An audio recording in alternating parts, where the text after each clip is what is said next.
வலையும் நிரம்பிவிடும். இறையாரே அமைதலாயிரு என்று சொன்னார் இயேசு. கப்சிப்பானது காற்று. இறையாரே அமைதலாயிரு என்று சொன்னார் இயேசு.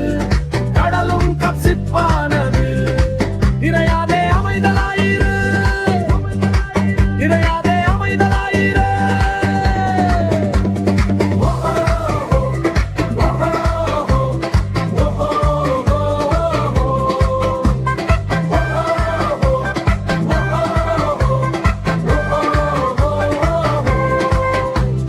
பயந்து நின்ற சீஷர் பணிந்து கொண்டாரே.